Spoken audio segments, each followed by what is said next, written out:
نحمده ونصلي ونسلم على سيدنا ومولانا محمد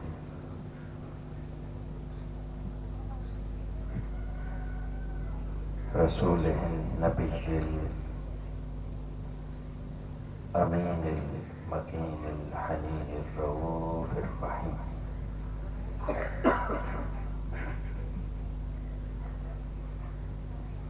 أما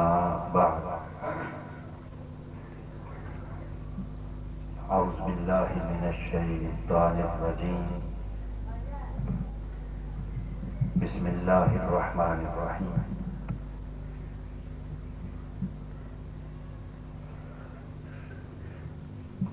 والمرسلات عرفا فالعاصفات عصفا والناشرات نشرا فالفارقات فرقا والملقيات ذکرا عذرا او نذرا انما توعدون لواقع. صدق اللہ مولانا العظیم.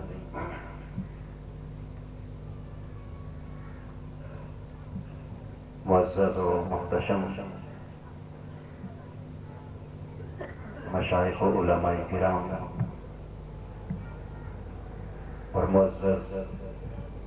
خواتین و حضرات اور حاضرین و سامعین، اللہ رب العزت کا بے پناہ احسان ہے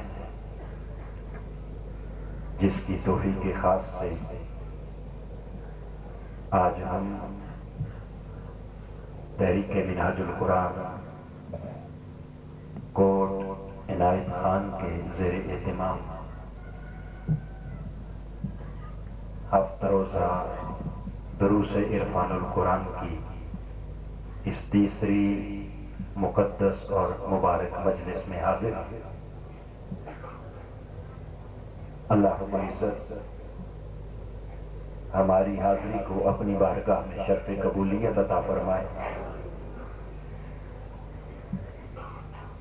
اور قرآن مجید کو صحیح طور پر سمجھ کر کما حق ہو تعلیمات قرآن پر عمل کی توفیق عطا فرمائے.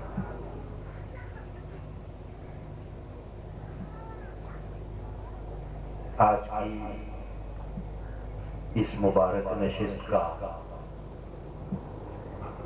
عنوان جیسا کہ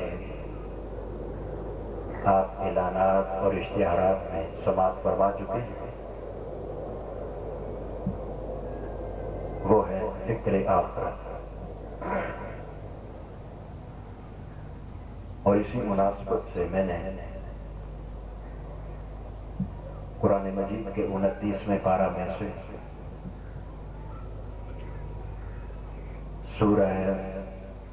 المرسلات اس کی پہلی چند آیات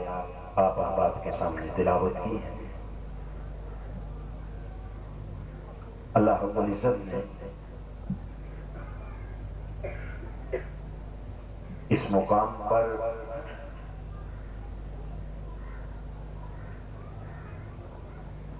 چھ قسمیں کھائیں اور 6 بار قسم کھا کر اس بات کا اعلان کیا کہ بے شک جو تمہارے ساتھ آخرت اور وقوع قیامت کا وعدہ کیا گیا ہے وہ سچ ہے.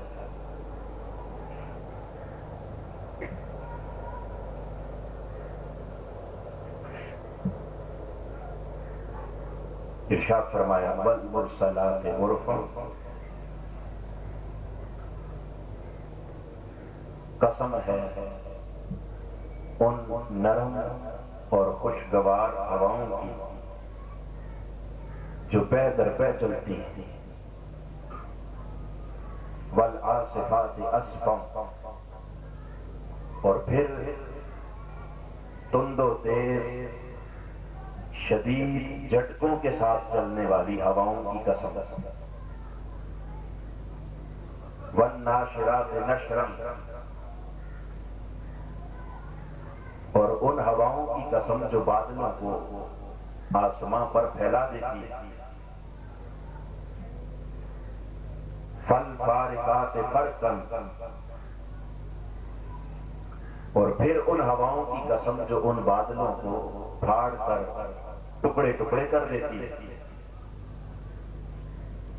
فالملقیات ذکرا،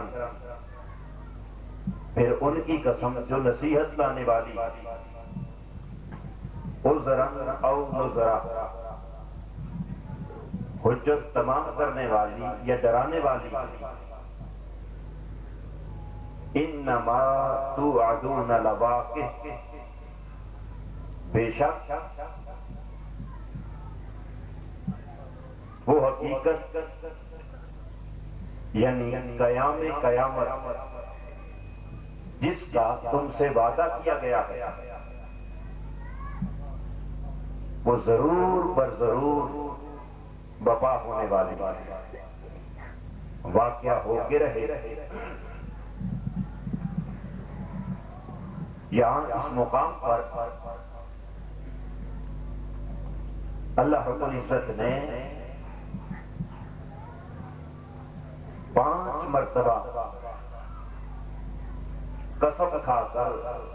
انسانیت کو قیامت کے وقوع کا یقین دلایا کہ اے لوگوں، اس حقیقت کو اپنے دل و دماغ میں راسخ کر لو، اس پر کامل اور پختہ یقین کر لو کہ بے شک قیامت واقعہ ہونے والی ہے، اور ایک دن تمہیں ضرور پر ضرور اپنا حساب کتاب دینے کے لیے اللہ کی بارگاہ میں حاضر ہونا پڑے۔ اب خالق کائنات اگر یوں ہی سادہ لفظوں میں اتنا کہہ دیتا کہ میری قیامت واقعہ ہونے والی، اللہ کے قول میں اور اس کے کلام میں کوئی شک بولیے ہے؟ کوئی بندہ مومن اللہ کے کلام میں شک نہیں کر سکتا، باوجود اس کے کہ وہ ایک بار سادہ طریقے سے بھی کہہ دیتا تو اس کی بات حق تھی، مگر رب ذوالجلال غافل دلوں پر دستک دیتے ہوئے، آخرت اور قیامت کو بھول جانے والوں کو قیامت کی یاد دلاتے ہوئے، اور آخرت اور قیامت کے بارے میں کمزور یقین رکھنے والوں کو پختہ اور کامل یقین دلاتے ہوئے، اور حقیقت آخرت کو واضح کرتے ہوئے ایک نہیں، 2 نہیں، 3 نہیں، بلکہ 5 قسمیں کھائیں۔ کتنی؟ 5 بار قسم کھا کے جو بات رب نے کہی، بھلا اس کی کہی ہوئی بات میں کوئی شک باقی رہ گیا؟ بولیے، ہرگز کوئی شک باقی نہ رہا۔ اس بات کے حق ہونے میں کوئی دوسری رائے نہ رہی، یقیناً وہ ایسا ہی ہونے والا ہے، مگر افسوس، صد افسوس، جس بات کا اعلان رب ذوالجلال بار بار قسم اٹھا کر رہا ہے، اگر عملاً دیکھیں تو آج بھی ہمیں اس کا کامل یقین نہیں۔ اس لیے کہ اگر یقین کمال کو پہنچ جائے تو پھر بندہ مومن عام شخص نہیں رہتا، بلکہ اللہ کا متقی اور پرہیزگار بندہ بن جاتا، جس کو رب ذوالجلال نے سورہ بقرہ کے اندر بیان کیا کہ فرمایا میرے متقی ان کی علامات اور ان کی پہچان اور ان کی نشانیاں کیا ہیں؟ ہدی للمتقین، یہ قرآن ہدایت ہے متقین کے لیے. اور کون ہے متقین؟ الذین یؤمنون بالغیب ویقیمون الصلاۃ ومما رزقناہم ینفقون والذین یؤمنون بما انزل الیک وما انزل من قبلک وبالآخرۃ ہم یوقنون. میرے متقین کو پہچاننا چاہتے ہو؟ وہ ہیں جو غیب پر ایمان رکھتے ہیں، اقامت صلاۃ نماز قائم کرتے ہیں، میرے دیے ہوئے رزق میں سے میری راہ میں خرچ کرتے ہیں. والذین یؤمنون بما انزل الیک، اے حبیب آپ پر اترنے والے قرآن پر ایمان رکھتے ہیں. وما انزل من قبلک، اور آپ سے پہلی کتابوں پر بھی ایمان رکھتے ہیں. ان ساری صفات کے ساتھ وبالآخرۃ ہم یوقنون، جو سچے متقین اور اللہ کے پرہیزگار اور محبوب بندے ہیں، ان کی سب سے بڑی علامت اور پہچان یہ ہے کہ یہ سارے نیک اعمال ان کی شخصیت میں، ان کی سیرت میں اس لیے پائے جاتے ہیں کہ وہ آخرت پر کامل یقین رکھتے ہیں. گویا جب تک آخرت پر کامل یقین نہ ہو اس وقت تک نہ شخصیت میں سیرت میں تقویٰ آتا ہے، نہ پرہیزگاری آتی ہے، نہ اقامت صلاۃ کا داعیہ پیدا ہوتا ہے، نہ راہ خدا میں خرچ کرنے کی توفیق نصیب ہوتی ہے، نہ بندے کے احوال بہتر ہوتے ہیں، نہ اس کا کردار بہتر ہوتا ہے. یہ سارا کچھ جو بدلتا ہے تو بالآخرۃ ہم یوقنون. آخرت پر جب کامل یقین آ جاتا ہے اور بندہ ہر وقت اپنے حساب کتاب کی فکر کرتا ہے، اپنے روز جزا کو اپنی آنکھوں کے سامنے دیکھتا ہے، اپنی جزا سزا کی فکر جب اسے ہمہ وقت لائق ہو جاتی ہے تو پھر انسان رب کے حضور حاضری کا تصور کر کے اپنی زندگی کا ہر قدم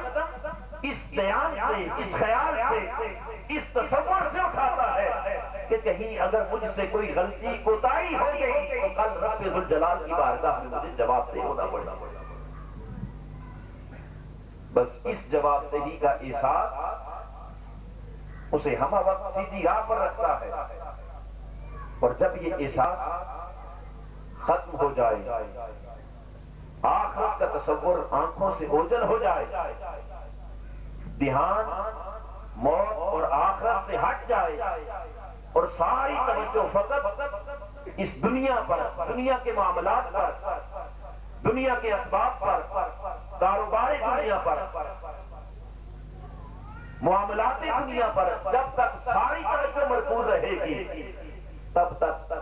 انسان آخرت کو بھولا رہے گا. اور جب تک بندہ آخرت کو بھولا ہوا ہے تب تک اس کے اعمال اور اس کے احوال سمجھ نہیں سکتے.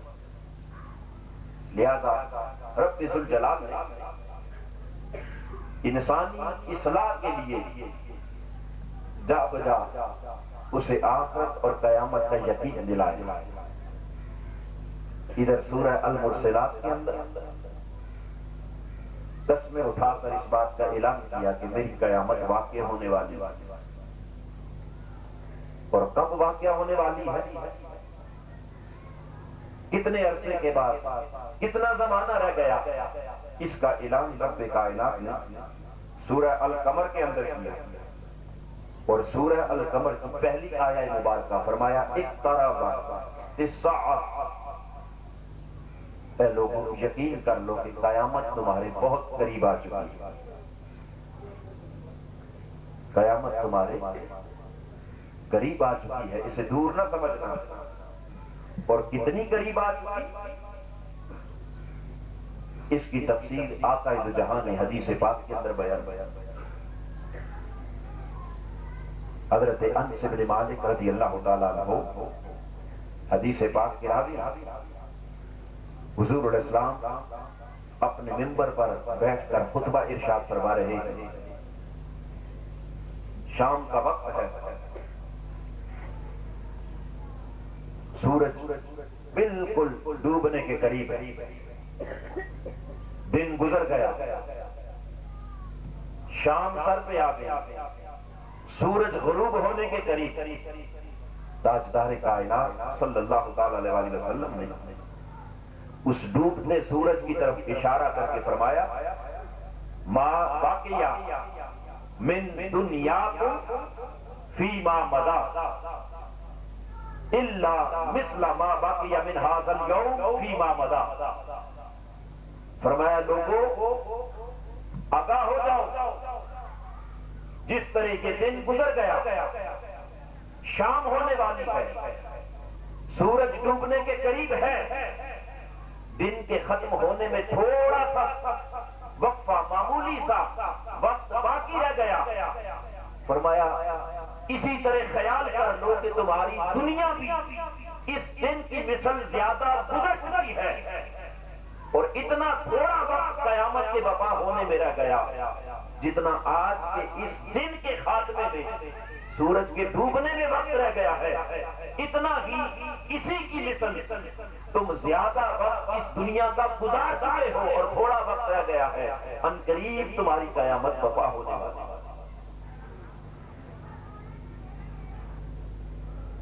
اور دوسری حدیث میں حضرت سعد بن سعد رضی اللہ تعالیٰ عنہ ارشاد فرماتے ہیں کہ نبی اکرم صلی اللہ تعالیٰ علیہ وسلم نے ارشاد فرمایا قال بعثت انا والساعة هكذا، دو انگلیوں کا اشارہ کر کے حضور علیہ السلام نے فرمایا کہ میری بعثت اور قیامت بالکل اس طرح ملی ہوئی ہیں جیسے یہ دو انگلیاں، جیسے دو انگلیوں میں کوئی فاصلہ نہیں، اس طرح میری بعثت اور قیامت کے واقعہ ہونے میں کوئی فاصلہ اور کوئی وقت، یوں سمجھ لو کہ قیامت تمہارے بالکل قریب ہے۔ اور تیسرا مقام قرآن مجید کا سورہ الانبیاء 17ویں پارے کی ابتدا فرمایا اقترب للناس حسابهم وهم فی غفلۃ معرضون، لوگوں کے حساب کا وقت قریب آ گیا، ابھی تک وہ غافل ہیں، غفلت میں بھٹک رہے ہیں، ابھی تک انہیں اپنی آخرت کا، قیامت کا یقین نہیں آیا۔ اگر یقین آ چکا ہوتا تو یقیناً ان کی سیرت، ان کا کردار، ان کے احوال بدل چکے ہوتے، مگر خود قرآن کہتا ہے فی غفلۃ معرضون، حساب کتاب کا وقت بہت قریب آ پہنچا، قیامت سر پہ آ گئی، موت کا نظارہ بچ چکا، موت کا پیغام آ چکا، مگر اس کے باوجود انسان ہے کہ ابھی تک غفلت سے آنکھ کھولنے کو تیار، ابھی غافل ہے، دنیا میں کھویا ہے، دنیا کی لذتوں میں، دنیا کی رنگینیوں میں، دنیا کی چاشنیوں کے اندر ابھی تک مست و بے خود ہے، ابھی اسے آخرت کی ہوش نہیں آئی، ابھی اسے مرنے کا یقین نہیں آیا، ابھی اسے موت کے اوپر ضامن یقین نہیں، مر بھی رہا ہے، اس کے قدم قبر میں لٹکے ہوئے ہیں، مگر اس کے باوجود دنیا کی حرص و حوث ابھی دل سے نکلی نہیں، اس لیے کہ مرتے ہوئے بھی اسے مرنے کا یقین، اگر یقین آ جائے تو پھر احوال بدل جاتے ہیں، پھر کردار بدل جاتا ہے، پھر سوچ بدل جاتی ہے، یقین آ جائے تو پھر دنیا کی حیثیت اس کی نگاہ میں کچھ نہیں رہتی، جسے کامل یقین ہو جائے پھر اسے صرف اپنی آخرت اور قیامت سنوارنے کی فکر لائق ہو جاتی ہے۔ اور اس اعتبار سے اگر اللہ کے بڑے بڑے کاملین اولیاء کی زندگیوں پر نگاہ ڈالے تو ہر ایک کی زندگی میں جو انقلاب آیا، جو فکر میں، سوچ میں تبدیلی آئی، اس تبدیلی کی بنیاد ہی آخرت پر کامل یقین ہے۔ جس لمحے انہیں یقین آخرت ہو گیا، بس اسی لمحے ان کے احوال بدل گئے، سوچ بدل گئی، عمل بدل گیا، کردار بدل گیا، زندگی کا پورا ایک نظام بدل گیا۔ حضرت خواجہ حسن بصری رحمۃ اللہ تعالی علیہ آپ اپنے وقت کے بہت بڑے تاجر، اور ایک مرتبہ تجارت کی غرض سے آپ روم کے شہر میں آئے. وہاں شہر روم میں شہنشاہ روم کا ایک وزیر جو آپ کا بڑا خاص قریبی دوست تھا، آپ اپنے اس دوست کے ہاں قیام کے لیے تشریف لائے. دیکھا کہ صبح صبح کا وقت ہے، وہ دوست اپنے گھر سے تیار ہو کے باہر نکل رہا تھا. آپ پہنچے، اس وزیر نے حضرت خواجہ حسن بصری کو بھی ساتھ لے لیا اور کہا آپ بھی میرے ساتھ چلو. فرماتے ہیں کہ ہم دونوں جب گھر سے نکلے چلے، چلتے چلتے شہر کے باہر ایک ویرانے میں جا پہنچے، اور اس ویرانے میں نے کیا دیکھا کہ رومی طرز کا ریشم کا بنا ہوا ایک خوبصورت خیمہ لگا ہوا ہے، اور اس خیمے کے سامنے خود بادشاہ وقت بھی کھڑا ہے، اس کے وزیر بھی کھڑے ہیں، بشیر بھی کھڑے ہیں، فوجیں بھی کھڑی ہیں، بڑے بڑے اطباء، ڈاکٹر، فلاسفر کھڑے ہیں، جاگیردار، سرمایہ دار، زندگی کے ہر طبقے سے تعلق رکھنے والے لوگ اس خیمے کے سامنے کھڑے ہیں. اور آپ فرماتے ہیں کہ میں نے دیکھا کہ ہر طبقہ زندگی سے تعلق رکھنے والے باری باری اس خیمے کا طواف کر رہے ہیں. پہلے بادشاہ کی فوجیں طواف کرتی ہیں، تیر کمان اسلحہ ہاتھوں میں اٹھائے ہوئے.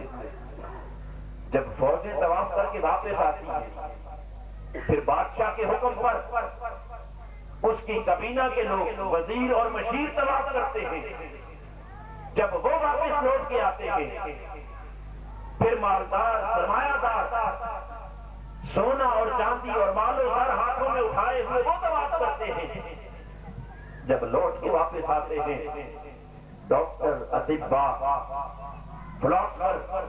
حکمت، طب اور فلسفے کی بڑی بڑی کتابیں اٹھائے ہوئے وہ طواف کرتے ہیں. الغرض جب سارے طواف کر چکے تو آخر پر بادشاہ وقت اپنا سنہری تاج ہاتھوں میں اٹھائے ہوئے وہ بھی اس قبے کا طواف کر رہا ہے، اور اس کی آنکھوں سے آنسو جاری.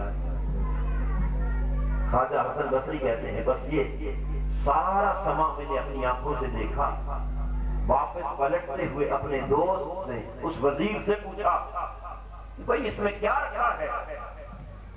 جہاں بادشاہ بھی طواف کر رہا ہے، فوجیں بھی کر رہی ہیں، وزیر بھی کر رہے ہیں، امیر بھی کر رہے ہیں، ڈاکٹر بھی کر رہے ہیں، فلاسفر بھی، آخر اس قبے میں، اس خیمے میں کیا ہے؟ اس دوست نے بتایا کہ حسن بصری بادشاہ وقت کا ایک اکلوتا بیٹا، بڑا ہی لاڈلا اور پیارا شہزادہ تھا. بادشاہ وقت کا وہ بیٹا بیمار ہو گیا،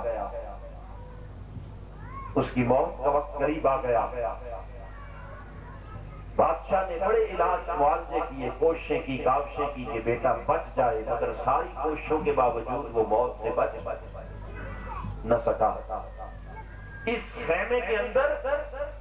اس شہزادے کی قبر ہے جسے ساری کوششوں کے باوجود بادشاہ موت کے منہ سے بچا نہ سکا. آج اس کی وفات کا دن ہے، اور ہر سال جب اس کا یوم وفات آتا ہے تو بادشاہ اپنا پورا علاوہ لشکر لے کر اس کی قبر پر آ کر بیٹے کو سلام بھی پیش کرتا ہے، اور ساتھ اپنی بے کسی اور بے بسی کا اظہار کرتا ہے. خواجہ حسن بصری نے پوچھا یہ کون سا طریقہ ہے؟ اس نے کہا کہ وہ اپنی فوجوں سے طواف کرتے ہوئے، کرواتے ہوئے اس بات کا اعلان کرتا ہے کہ میرے شہزادے دیکھ، میرے پاس کتنی بڑی فوجی قوت ہے، کتنا اسلحہ، کتنی طاقت ہے. کاش اگر اس قوت، طاقت اور اسلحہ کے زور پر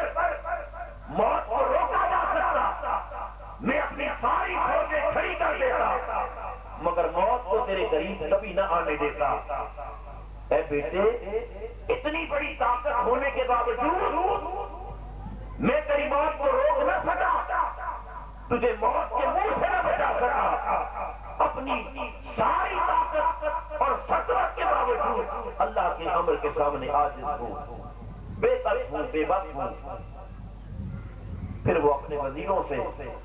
مشیروں سے، کیبنٹ سے طواف کرواتا ہے اور اس بات کا اعلان کرتا ہے کہ دیکھ میری کتنی بڑی کابینہ ہے، وزراء ہیں، امراء ہیں، ایک پورا نظام حکومت ہے، اس ساری حکومت کو قربان کر کے بھی اگر تجھے موت سے بچایا جا سکتا تو میں پورا نظام داؤ پر لگا دیتا، مگر شہزادے تجھے کبھی مرنے نہ دیتا۔ مگر اس کے باوجود اللہ کے امر کے سامنے بے بس، پھر امیروں سے،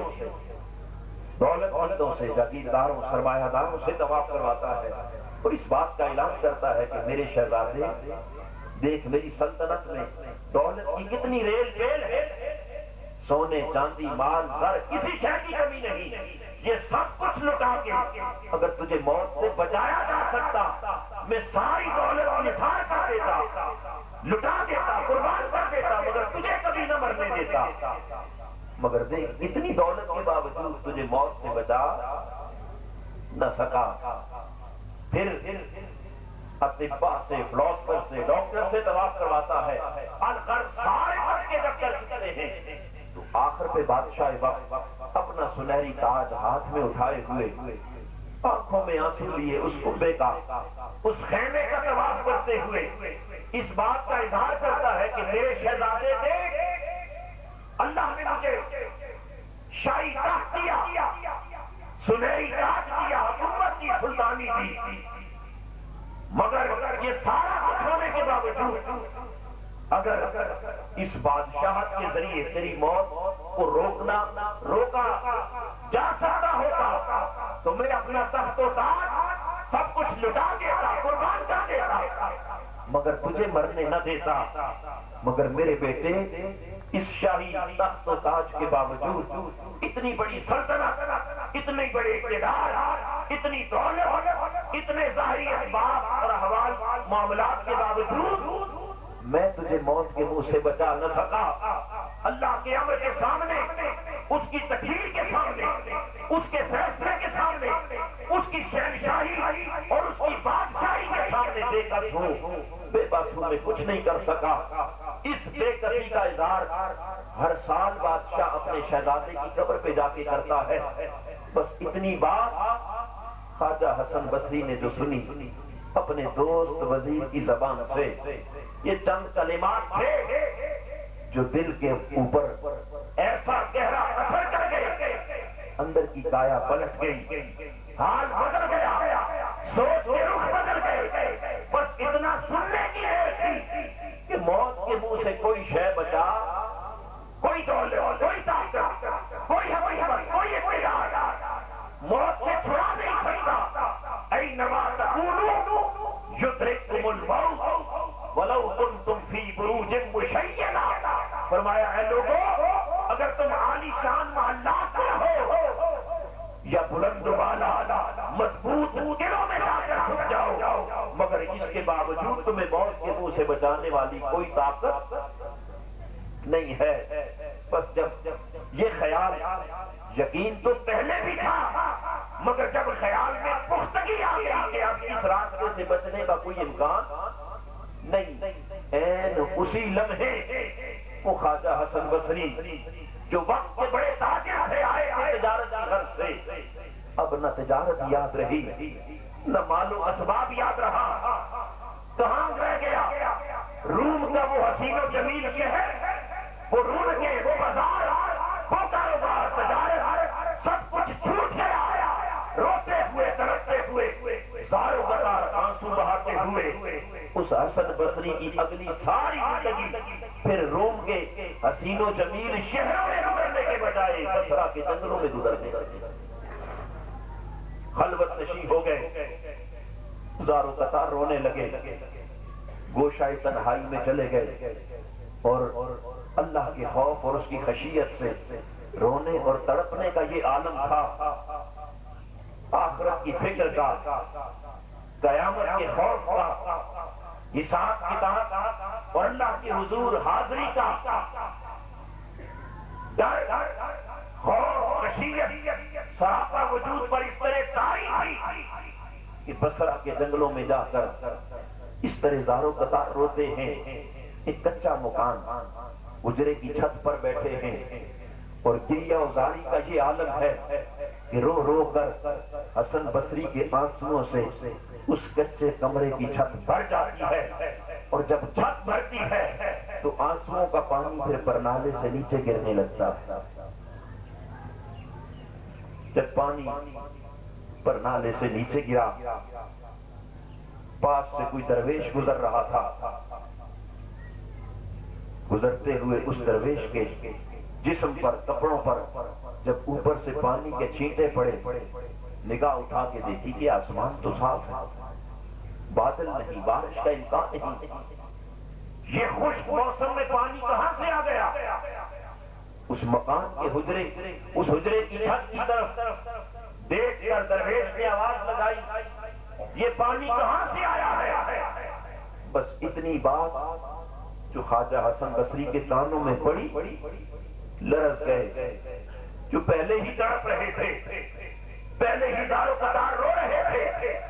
پہلے ہی ندامت و شرمندگی میں ڈوبے ہوئے تھے، یہ کلمات سنے دل ٹوٹ گیا، چیخ نکلی. رو کے کہنے لگے، گزرنے والے اپنے لباس کو دھو کے پاک کر لینا، اپنی طہارت کا خیال کر لینا، اس لیے کہ یہ گناہگار خطاکار سیاہکار کے آنسوؤں کا ناپاک پانی ہے. بس جب دل ٹوٹا اور اپنے آپ کو اللہ کے خوف اور خشیت میں عاجزی، انکساری اور تذلل کی انتہا پر آئے گئے، یہ اپنے آنسوؤں کا پانی بھی انہیں ناپاک دکھائی دینے لگا.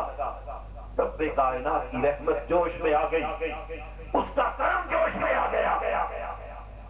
رب کائنات نے فرمایا، حسن بصری میری خاطر میرے خوف و خشیت میں شہر رونق تجارت ہے،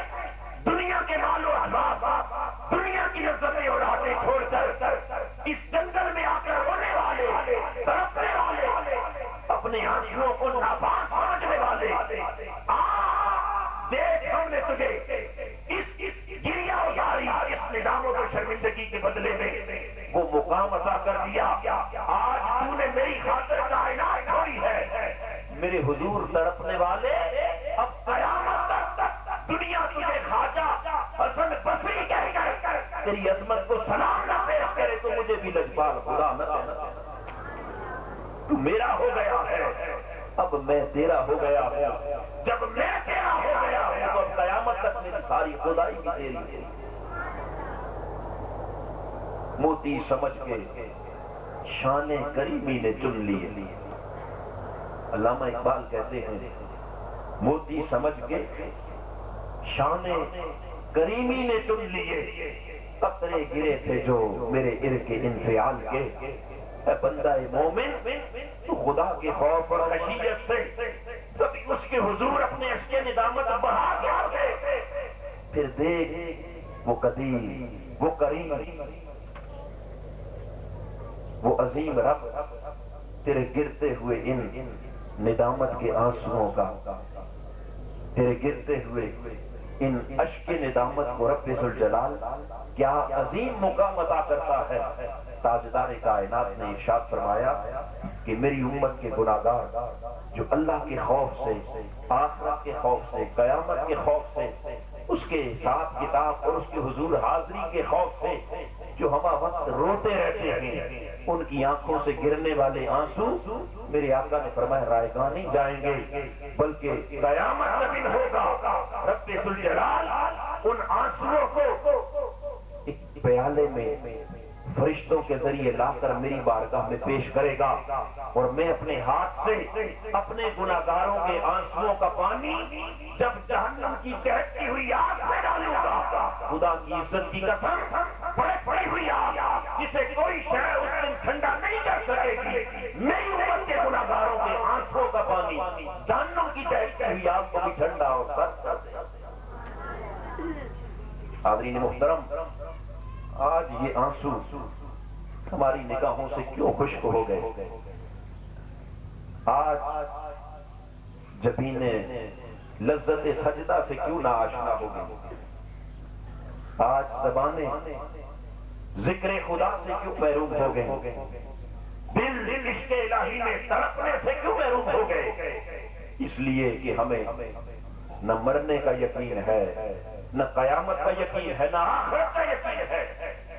ہم ہر یقین سے آری ہیں، ہم اس دنیا میں دل لگائے بیٹھے ہیں، سمجھتے ہیں کہ بس یہی دنیا سب کچھ،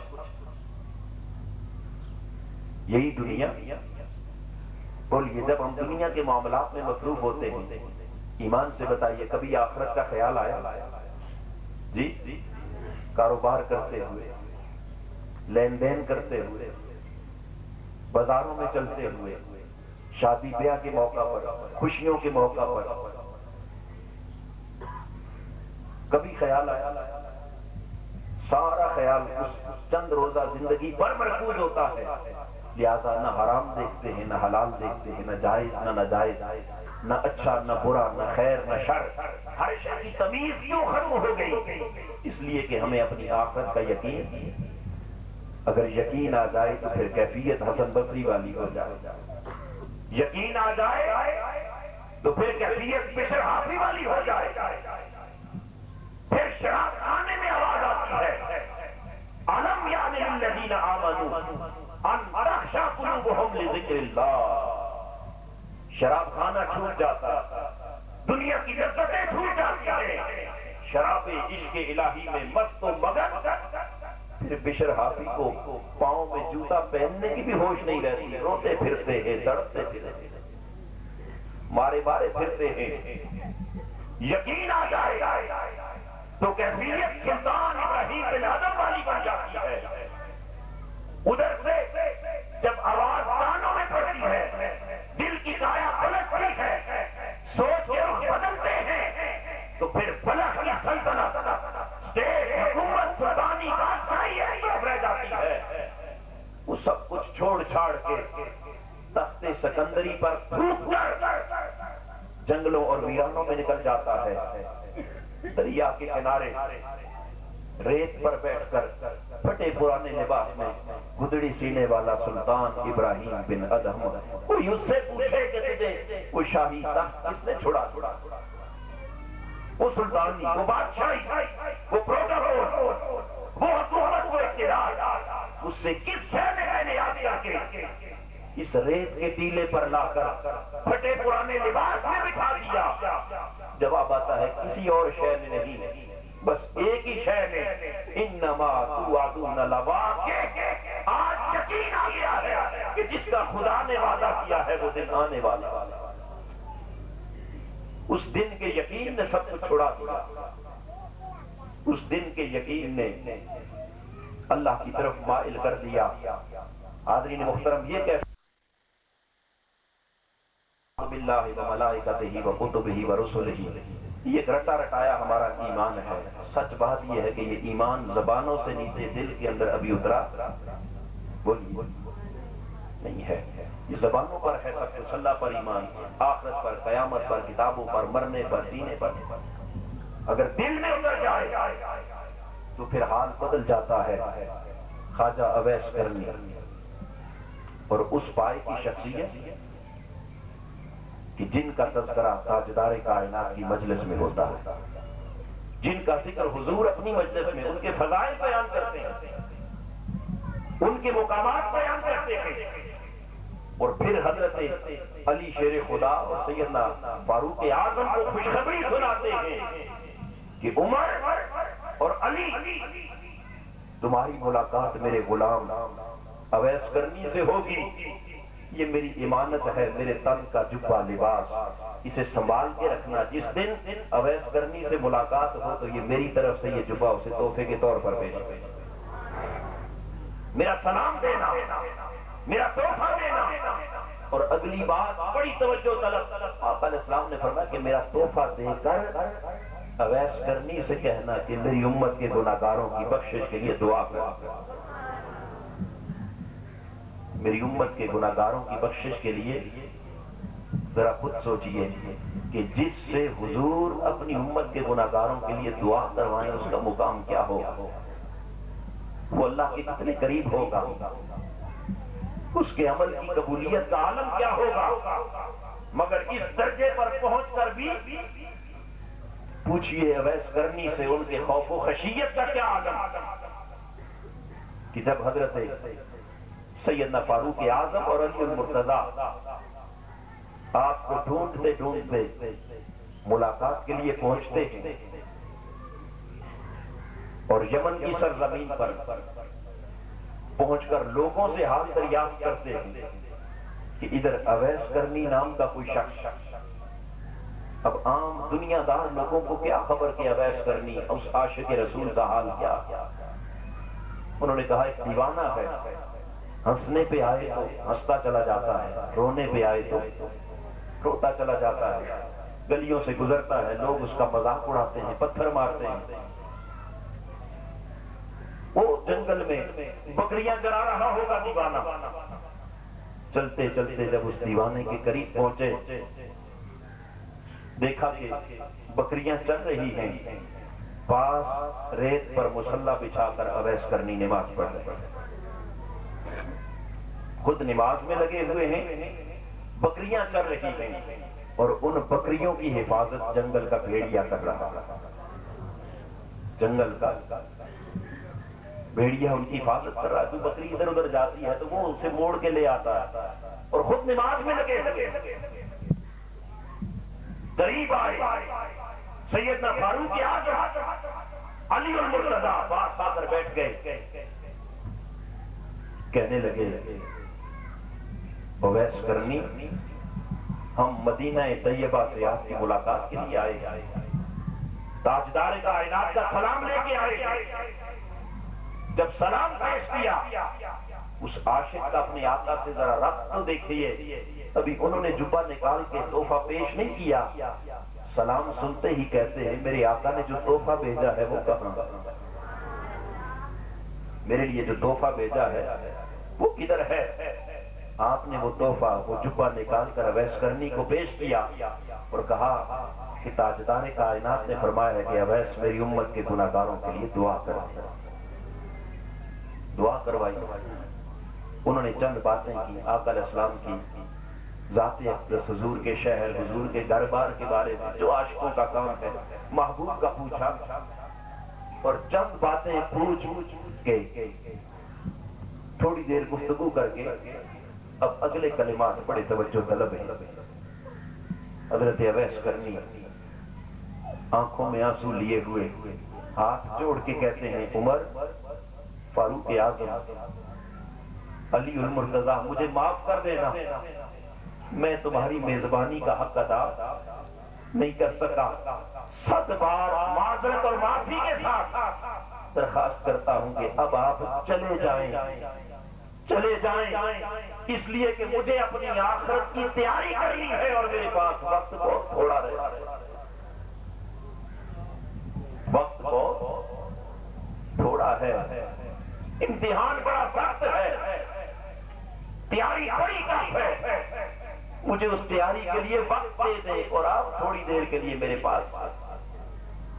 چلے جائیں۔ یہ فکر ہے اس آخرت کی تیاری کی، اس اویس قرنی کو جس سے مصطفیٰ اپنی امت کے گناہگاروں کے لیے دعا کروا رہے ہیں، اگر اسے اپنی آخرت کی تیاری کی اتنی فکر ہے، آؤ ذرا اندر جان کے دیکھیں کہ ہمیں اپنی آخرت کی تیاری کی کتنی فکر ہے۔ ہم تو ایسے مست و بے خود بیٹھے ہیں جیسے سب کچھ تیار ہے، جیسے ہمیں کسی تیاری کی ضرورت نہیں ہے، ایسے مست و مگن بیٹھے ہیں جیسے بخشے بخشائے، یوں بیٹھے ہیں جیسے ہم نے اللہ کے حضور پیش ہی نہیں ہونا، یوں بیٹھے ہیں جیسے ہمارے اوپر وہ وقت ہی نہیں آنا۔ حاضرین محترم، اگر ان کی خوف اور خشیت کا یہ عالم کہ ایک لمحہ ضائع کیے بغیر عرض کرتے ہیں کہ میرے پاس وقت تھوڑا ہے، مجھے آخرت کی تیاری کرنے دو، اگر انہیں مقبول بارگاہ خدا اور محبوب بارگاہ مصطفیٰ ہونے کے باوجود آخرت کی تیاری کی اتنی ضرورت ہے تو سوچئے پھر ہمیں اپنی آخرت کی تیاری کی کتنی ضرورت ہو۔ ہم نے اپنی آخرت کے لیے کیا کیا؟ ہم نے اپنی آخرت کی کتنی فکر کی، کتنا خیال کیا؟ اگر خیال کیا ہوتا تو ہمارے منہ میں لقمہ حرام کبھی نہ جاتا، خیال کیا ہوتا تو ہم سے 5 وقت کی نماز کبھی نہ چھوٹتی، خیال کیا ہوتا ماہ رمضان کا ادب و احترام، دن کا صیام اور رات کا قیام کبھی نہ چھوٹتا، خیال کیا ہوتا تو آج ہم کسی کا تبصر اور مذاق کبھی نہ اڑاتے، خیال کیا ہوتا تو کسی کو کبھی حقیر نہ سمجھتے، خیال کیا ہوتا تو ہمارے اندر غرور اور تکبر کبھی نہ آتا، خیال کیا ہوتا تو حسد، بغض، اناد کبھی نہ آتا، خیال کیا ہوتا کینہ، غیبت، چغلی، تہمت، الزام تراشی، طعنہ زنی یہ ہمارے اندر کبھی نہ ہوتی، خیال کیا ہوتا کم تولنے، کم ناپنے، جھوٹ بولنے کی جسارت کبھی نہ کرتے، خیال کیا ہوتا تو آج یہ نگاہیں حرام کی طرف، برائی اور بے حیائی کی طرف کبھی نہ اٹھتی، خیال کیا ہوتا تو زبان سے کوئی ایک جملہ بھی کسی کا دل دکھانے والا کبھی نہ نکلتا، خیال کیا ہوتا تو ہاتھوں سے کبھی کسی کو تکلیف نہ پہنچتی، خیال کیا ہوتا تو قدم کبھی غلط راہ پر اٹھنے کا نام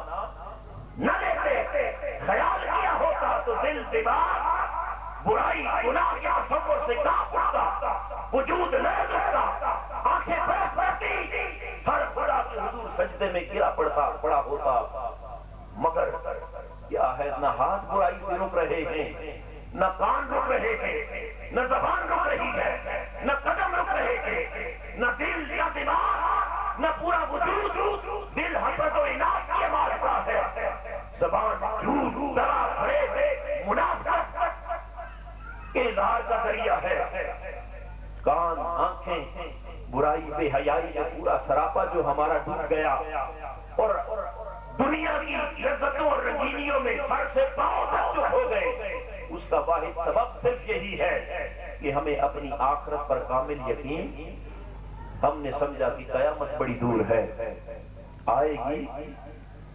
تو دیکھا جائے گا، ابھی دنیا کا کچھ کر لیں۔ حاضرین گرامی قدر سن لیں، رب ذوالجلال بار بار اپنے قرآن میں اس بات کا اعلان کر رہا ہے کہ قیامت کو دور سمجھنے والوں، تمہارے حساب کتاب کا وقت تمہارے قریب آ گیا، اقترب للناس حسابهم، لوگوں کے حساب کا وقت ان کے قریب آ گیا، اور کتنا قریب آ گیا؟ قیامت کو مہینوں اور سالوں کی مسافت سے ناپنے کے بجائے سن لیں کہ ہر شخص کی قیامت بس اسی شام شروع ہو جاتی ہے جس شام اس کا جنازہ قبر میں اتارا جاتا ہے۔ یہ خیال کرنا کہ قیامت کب واقع ہوگی، اسے 100 سال رہ گیا، 200 سال، 50 سال، 500 سال، اس حساب کتاب میں کیوں پڑے ہو؟ بس ہر شخص کی قیامت اسی دن، اقترب للناس حسابهم، حساب کتاب اسی لمحے شروع ہو گیا جب اس کی روح اس کے جسم سے جدا ہو۔ دنیا سے جانے کا وقت کسی کو معلوم ہے؟ بولیے، کوئی یقین ہے کتنا زندہ رہنا ہے، کب تک رہنا ہے؟ فرمایا قم فی الدنیا کانک غریب، اے بندے اس دنیا میں ایک مسافر کی طرح رہ، او کعابر سبیل، ایک راہ گزر کی طرح، معمولی سا وقت ہے، بس اسے گزار کے آگے چلنے کی کوشش کر، اپنی اگلی منزل کی فکر کر، اذا اصبحت فلا تنتظر المساء، جب تیری صبح ہو تو شام کا انتظار نہ کر، معلوم نہیں تجھے آج رات پھر جا کے اپنے بستر پر سونا نصیب ہو یا نہ ہو، کوئی گارنٹی۔ فَإِذَا أَمْسَيْتَ فَلَا تَنتَظِرِ الصِّبَاحَ، اور جب شام ہو تو صبح کا انتظار، رات اپنے بیڈ پہ بستر پہ آرام سے سونے والے، معلوم نہیں تجھے پھر صبح اپنے بستر سے بیدار ہونا نصیب ہو یا نہ ہو کوئی گارنٹی. تو جب شام سے صبح تک، صبح سے شام تک کی بھی کوئی گارنٹی نہیں، تو پھر قیامت دور کہاں رہ گئی؟ اقترب للناس حسابهم، تیرے حساب کا وقت تیرے قریب ہے، تیرے سر پہ کھڑا ہے. معلوم نہیں اگلے ہی لمحے تیری موت واقع ہو جائے. بس ادھر روح جسم سے پرواز کرے گی، ادھر تیرے اعزا اقارب اٹھا کر تجھے قبر کے گڑھے میں پھینک آئیں گے، اور ادھر قبر میں اتارا جائے گا. ساتھ تیری قیامت، تیرا حساب کتاب شروع ہو جائے گا. آقا علیہ السلام نے فرمایا کہ جب قبر میں اتار کر اعزا اقارب واپس لوٹ کے آتے ہیں، ماں کی محبت بھی قبر کے پاس سے لوٹ آئی، آگے نہیں گئی. بھائیوں کا تعلق بھی قبر کے پاس سے دفن کرنے تک گیا، مگر آگے کوئی بھائی گیا کسی کے ساتھ، ماں گئی، باپ گیا، بیوی گئی، دوست گئے، بیٹے گئے، سب واپس لوٹ آئے. اور حدیث کے الفاظ آقا علیہ السلام نے فرمایا کہ جب وہ لوٹتے ہیں بس ابھی پاس ہی ہوتے ہیں، پلٹنے والوں کے جوتوں کی آواز بھی قبر والا اپنی قبر میں سن رہا ہوتا ہے. ابھی اتنے دور بھی نہیں گئے ہوتے کہ اللہ کی طرف سے دو فرشتے آ جاتے ہیں. این اسی لمحے بس حساب کتاب شروع ہو گیا، امتحان شروع ہو گیا، سوال جواب شروع ہو گئے. پہلا سوال ہوتا ہے من ربوں کا، آنے والے بتا تیرا رب کون ہے؟ تیرا رب بولیے کون ہے؟ اب رب کی پہچان کیسے ہوگی؟ زبان نے کہہ بھی دیا لا الہ تو کیا حاصل، دل و نگاہ مسلمان نہیں تو کچھ بھی نہیں. محض زبانی رٹا رٹایا کلمہ پڑھنے سے خدا کی پہچان نصیب. پوچھا جائے گا بتا تیرا رب کون ہے؟ اس لمحے رب کو تو وہی پہچانے گا جو رب کے حضور ساری زندگی جھکتا رہا،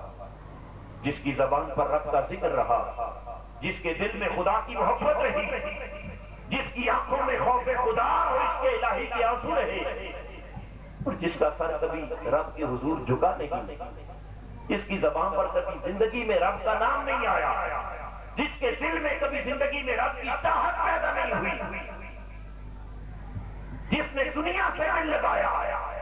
جس نے دنیا کی لذتوں چاہتوں کو اپنا رب بنائے رکھا، جس نے دولت کو، حرص کو، لالچ کو، ہوس کو، نفسانی خواہشات، لذات اور شہوات کو اپنا خدا بنائے رکھا. قرآن کہتا ہے، سورہ فرقان اٹھا کے دیکھیے، فرمایا ارائیت الذی من اتخذ الہہ ہواہ، فرمایا کیا تم نے ایسے شخص کو نہیں دیکھا جس نے اپنی خواہشوں کو اپنا خدا بنا رکھا، جو دنیا کے سامنے سجدہ ریز ہے، جس کا سر دنیا کے آگے جھکا ہوا ہے، جس نے ساری زندگی مال کی پوجا کی، دولت کی پوجا کی، اپنی خواہشات کی پوجا کی، لذات دنیا کی پوجا کی، جو ساری زندگی شہوتوں کی پوجا کرتا رہا، دنیا کی لذتوں میں کھویا رہا، وہ کیا بتائے گا میرا خدا کون ہے؟ خود قرآن کہتا ہے اس نے تو خدا دولت کو بنایا ہوا، مال کو، جاہ کو، منصب کو، اقتدار کو، حکومت کو، بادشاہی کو، تو وہ خدا کی کیا پہچان کرے گا؟ دوستو پہچان اسی کو نصیب ہوگی جس کا سر زندگی میں خدا کے حضور جھکتا رہا. آؤ تمہارے سوال جواب کا حساب کتاب کا وقت بہت قریب ہے. کوئی پتہ نہیں کہ آج شام تک بھی مہلت ملے یا نہ ملے. اگر من رب کا پوچھا جائے گا تو اس کا جواب دینے کے لیے آج رب سے تعلق جوڑنا ہوگا، رب سے نسبت قائم کرنی ہوگی. ما دینوں کا، تمہارا دین کیا ہے؟ پوچھا جائے گا. جس کا دین سے کوئی تعلق نہیں ہوگا، دین سے کوئی علاقہ، دین کی اتباع پیروی، دین کی راہ پر جو چلائی، جو دین کے نام سے چڑھتا تھا، جو دنیا میں دینداروں کا مذاق اڑاتا تھا، جو دینداروں کی نقل اتارتا تھا، بھلا اس نے کیا بتانا ہے میرا دین کیا ہے؟ اس کا دین تو یہ دنیا تھی. اس کے پاس کوئی جواب بولیے ہوگا؟ آؤ، اگر دین کی سمجھ حاصل کرنی ہے تو وہ قبر میں نہیں آئے گی، سمجھ یہاں سے لے کے جانی۔ اور پھر آخری سوال، ما کنت تقول فی حق ھذا الرجل محمد صلی اللہ علیہ وسلم، آنے والے بتا اس ہستی سے تاجدار کائنات کا جلوہ ہوگا نگاہوں کے سامنے، حضور کا سراپا ہوگا، حسن و جمال مصطفیٰ ہوگا، پوچھا جائے گا آنے والے بتا اس ہستی کے بارے میں دنیا میں کیا کہتا تھا، کیا خیال رکھتا تھا، تیری سوچ کیا تھی، فکر کیا تھی، عقیدہ کیا تھا؟ آج جلوہ مصطفیٰ آنکھوں کے سامنے ہے، یہ نہیں پوچھ رہے کہ بتا اب کیا کہتا ہے، بتا جب دنیا میں تھا تو کیا کہتا تھا، جب تیرے پاس جوانی تھی، مال تھا، اقتدار تھا، حکومت تھی، اسباب تھے، وسائل تھے، دنیا میں بیٹھ کر جب باز کرتا، نصیحت کرتا، دین کی شریعت کی بات کرتا، اس لمحے میرے مصطفیٰ کے بارے میں کیا خیال کرتا تھا، کیا عقیدہ رکھتا تھا؟ آج بتا، جس نے ساری زندگی حضور سے غلامی کا، محبت کا، عشق کا، اطاعت کا، اتباع کا تعلق قائم ہی نہیں کیا، جس نے حضور کی سنت کو، حضور کی سیرت کو، تاجدار کائنات کی شریعت کا مذاق اڑایا، جس نے شریعت کو پسے پشت ڈال دیا، جس نے حضور کے گنبد خضرا سے اپنے دل کا رابطہ قائم نہیں کیا، بلا سوچ کے بتاؤ، جب پوچھا جائے گا بتا اس ہستی سے تیرا کیا تعلق رہا، کوئی جواب ہوگا؟ نہیں، جواب اسی کے پاس ہوگا جس نے اپنا رب میرے مصطفیٰ سے قائم کیا ہوگا، جو ان کی محبت میں جیتا ہوگا، ان کے عشق میں مرتا ہوگا، سچا عاشق، ربط رکھنے والا، پھر اسے تو جواب دینے کی شاید ضرورت ہی پیش نہ آئے، اور خود میرے مصطفیٰ کہتے ہیں، اے فرشتوں سوال کرنے والوں، لا تسألوا عنی بل تسألونی عنہ، ارے اس سے کیا پوچھتے ہو، میں کون ہوں، آؤ مجھ سے پوچھو، میں بتاتا ہوں میرے عاشق کا نام کیا۔ یہ وہ ہے جو ساری زندگی میری محبت میں، میرے عشق میں تڑپتا رہا، میری چاہت میں جیتا رہا، میرے دین کی خاطر مرتا رہا، جس کا تعلق حضور کی بارگاہ سے اس دنیا میں قائم ہو گیا، تعلق بندگی خدا کی بارگاہ سے،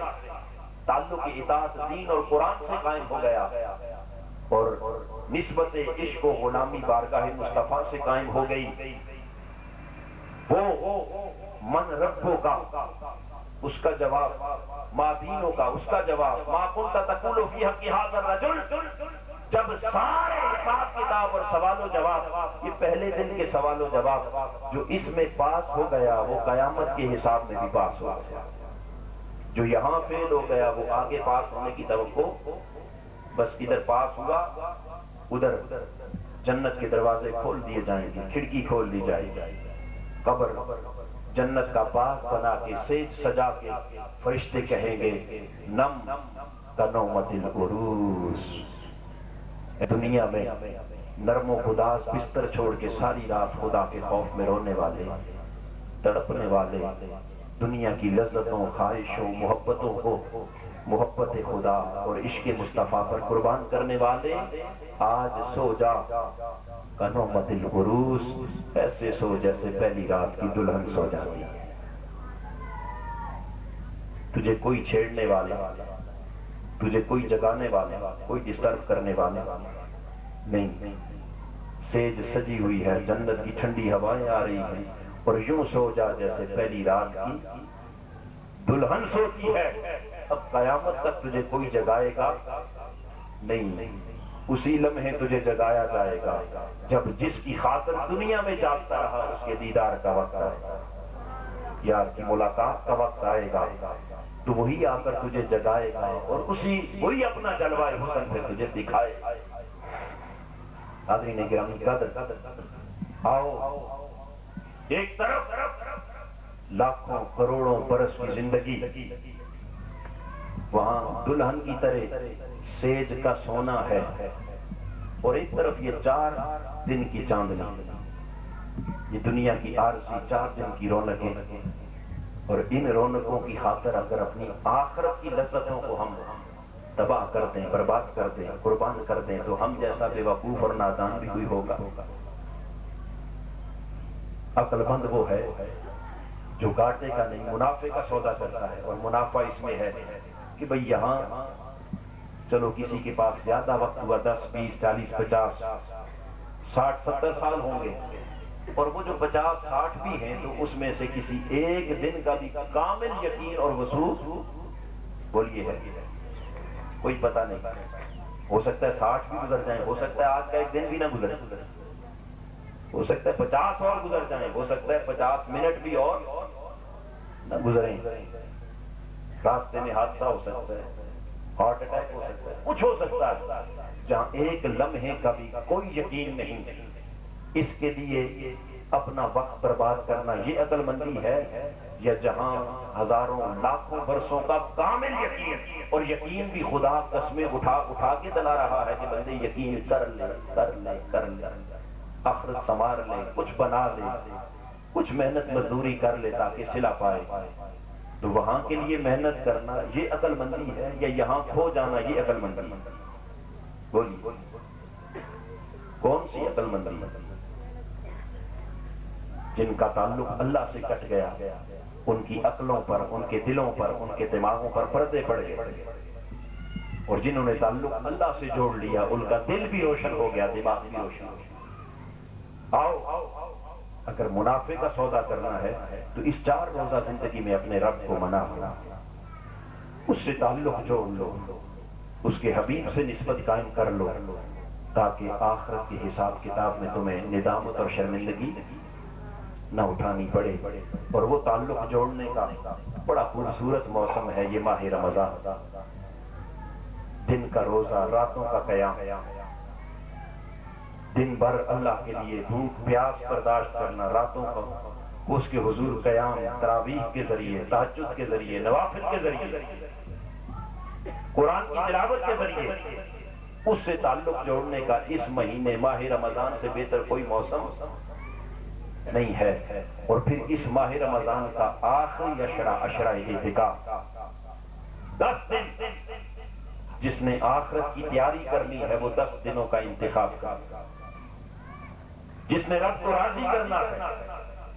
رب کو منانا ہے، پچھلے گناہوں کو بخشوانا ہے. اور بخشوانا تو بڑی چھوٹی سی بات ہے. میرے آقا نے فرمایا کہ ماہ رمضان کا آخری عشرہ اتقم من النار، میری امت کے گناہگاروں کے لیے دوزخ سے رہائی کا عشرہ، جہنم سے آزادی کا عشرہ ہے. ارے جس کے گناہوں خطاؤں کی وجہ سے اس کے لیے جہنم لکھ دی گئی، واجب ہو گئی، اگر وہ بھی آخری 10 دن لگا لے گا، خدا اس کے نامہ عمل سے، اس کے مقدر سے جہنم لکھی ہوئی جہنم کو کاٹ کر اس کے نامہ عمل میں جنت لکھ دے. آؤ جنت لکھوانی ہے یا نہیں؟ جہنم سے جان چھڑانی ہے یا نہیں؟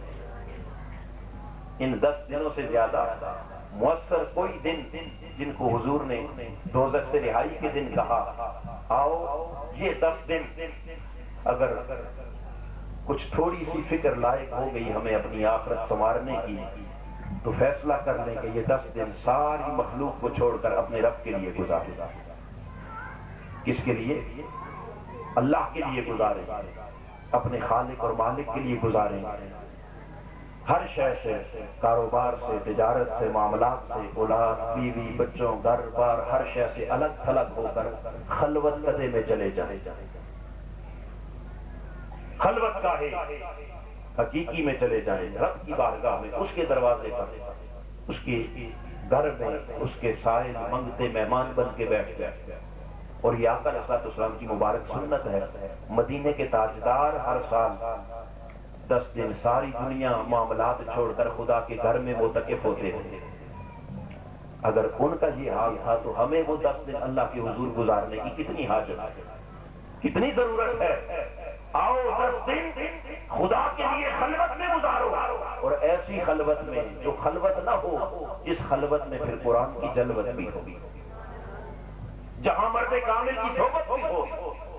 نیک سنگت بھی ہو، تعلیم بھی ہو، تربیت بھی ہو، جہاں قدم قدم پر بھی ہو. اور یہ ساری چیزیں اگر یکجا طور پر پانا چاہیں تو آ جائیں منہاج القرآن کے مرکز پر، حضور شیخ الاسلام کی معیت میں، آپ کی سنگت میں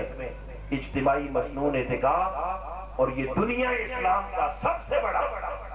حرمین شریفین کے بعد، حرم کعبہ اور مسجد نبوی کے بعد پورے عالم اسلام میں سب سے بڑا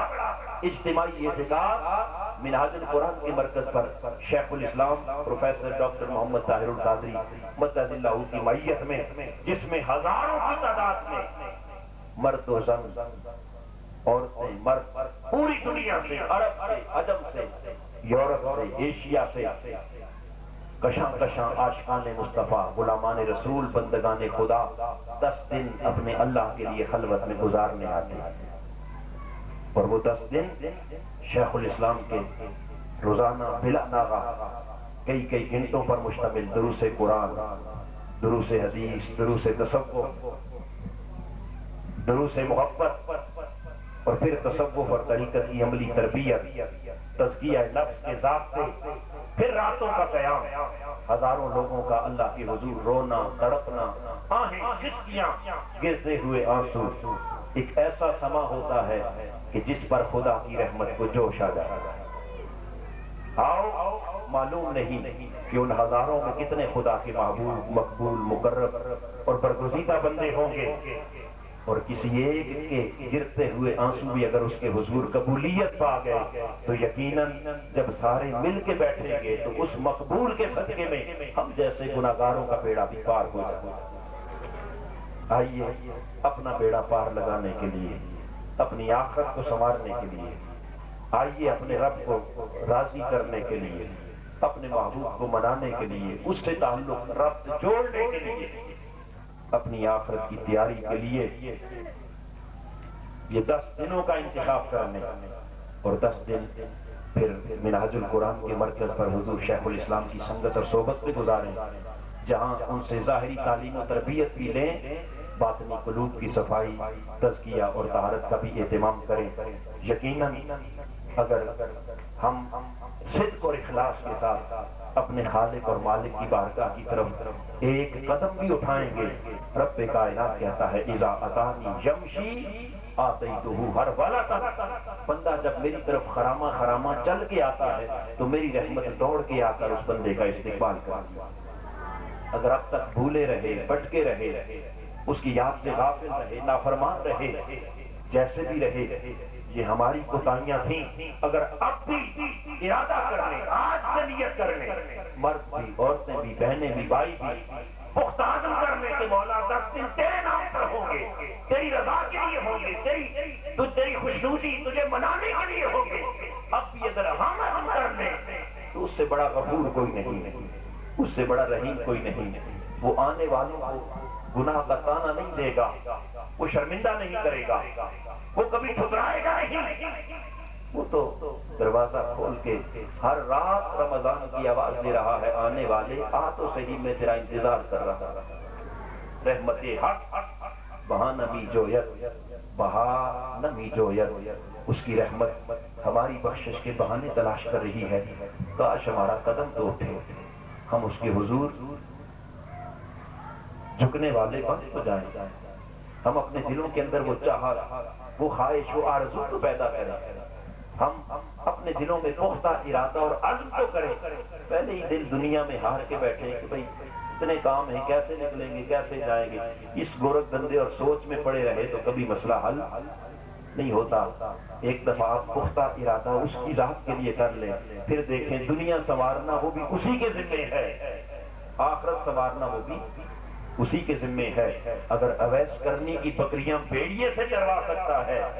آپ 10 دن کے لیے اگر معاملات اس کے سپرد کر کے چلے جائیں تو تیرے اور میرے معاملات خدا نہیں چلا سکتا؟